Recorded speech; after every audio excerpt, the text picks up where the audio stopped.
Hi friends, welcome back to my channel. After long gap తర్వాత మంచి special రెసిపీతో ముందుకు వచ్చానండి. ఇదే స్క్విడ్ మసాలా అంటారు.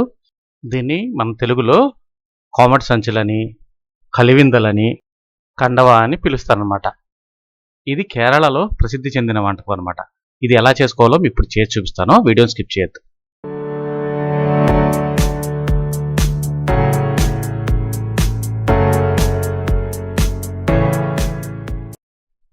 ఈ స్క్విడ్ అనేది ఒక సముద్రపు జాతి చేప అనమాట.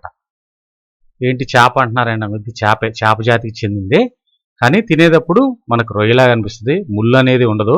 మధ్యలో ఒక చిన్న గాజు పలక లాంటిది ఉంటుంది అనమాట. ఇది యాక్చువల్గా క్లీనింగ్ ప్రాసెస్ మనకి తెలియదు, ఎందుకంటే ఆల్రెడీ మార్కెట్లో ఇలా క్లీన్ చేసి ఉన్నవే నాకు దొరికినాయి. అవే తీసుకొచ్చాను. చక్కగా ముక్కలు చేసుకుని వీటిని మనం ఇప్పుడు పసుపు, ఉప్పు, నీళ్లు వేసుకుని చక్కగా ఉడకబెట్టుకోవాలన్నమాట. చూడండి, ఏంటంటే కొద్దిగా జిగురు ఎక్కువ ఉంటుంది, అందుకనే పసుపు, ఉప్పు, వాటర్ పోసేసుకుని చక్కగా ఒక పొంగు వచ్చే వరకు దీన్ని మనం బాయిల్ చేసుకోవాలన్నమాట.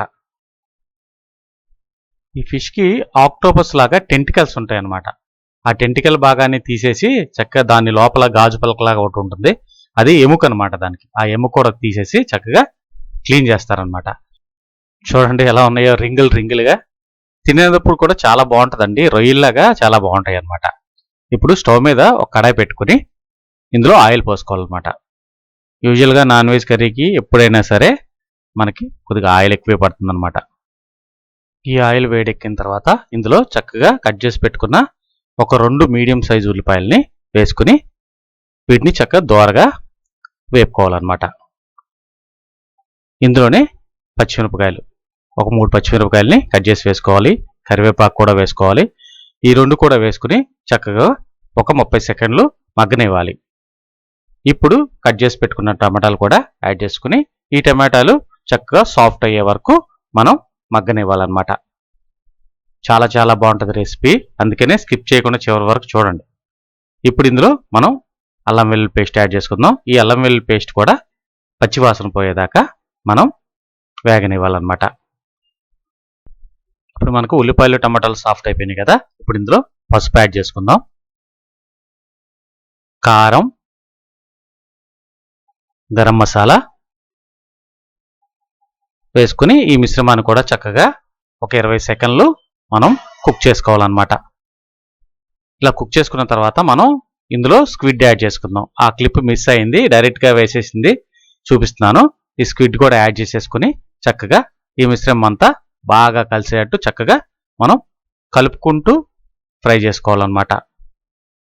ఇప్పుడు మనం ఇందులో సరిపడినంత ఉప్పు కూడా వేసుకుని చక్కగా ఈ మిశ్రమాన్ని బాగా కలుపుకోవాలన్నమాట. ఉప్పు మాత్రం ఎప్పుడైనా చూసి వేసుకోవాలి, ఎందుకంటే ఉప్పు ఎక్కువైతే మాత్రం మనం తినలేము. అందుకని ఉప్పు ఎప్పుడైనా కరెక్ట్గా చూసి వేసుకోవాలన్నమాట. ఈ ఉప్పు అంతా చక్కగా ఈ ముక్కలకి పట్టేటట్టు చక్కగా కలుపుకోవాలి. ఇలా కలుపుకుంటూ దీన్ని మూత పెట్టుకుని మధ్య మధ్యలో తీసుకుంటూ ఫ్రై చేసుకోవాలన్నమాట. ఇది సైడ్ డిష్గా చాలా బాగుంటుంది. పప్పుచారులోకి కానీ, సాంబార్లోకి కానీ, దేనిలోకైనా సరే నంజుకు తినడానికి చాలా బాగుంటుంది అనమాట. చాలా అద్భుతమైన రెసిపీ అనమాట. ఇది మనకి చాలా తక్కువ మందికి తెలుసు. మీలో ఎంతమందికి ఈ స్వీట్ గురించి తెలుసో నాకు కామెంట్ సెక్షన్లో తెలియచేయండి. చాలా అద్భుతమైన రెసిపీ, చాలా స్పెషల్ రెసిపీ. నాకు ఇది మచిలీపట్నంలో కొన్నా. నేను ఉండటం మచిలీపట్నంలో ఉంటాం కాబట్టి అక్కడ మార్కెట్కి వెళ్తే నాకు స్పెషల్గా కనిపించినాయి అనమాట. అప్పటి వరకు దాని పేరు కూడా నాకు తెలియదు. తర్వాత అది కనుక్కొని దాని మీద వీడియోస్ చూసి నేను ఒకసారి చేసుకుని తిన్న తర్వాత చాలా బాగా అనిపించింది. మంచి అంటే ప్రోటీన్ ఫుడ్ పిల్లలకు కూడా పెట్టొచ్చు అనమాట. ఇదకే చెప్పాక కేరళలో బాగా ఎక్కువగా తింటారు, అలాగే చాలా ఎక్స్పోర్ట్ అవుతాయి అనమాట. మన దగ్గర దొరకడం చాలా తక్కువ. వీడియో నచ్చిందా? నచ్చితే లైక్ చేయండి, షేర్ చేయండి, కామెంట్ చేయండి. ఎవరైతే కొత్తగా చూస్తున్నారో నా ఛానల్ని సబ్స్క్రైబ్ చేసుకోండి. మీకు ఏమన్నా కొత్త రెసిపీస్ కావాలంటే నాకు కామెంట్ సెక్షన్లో తెలియచేయండి. Thanks for watching.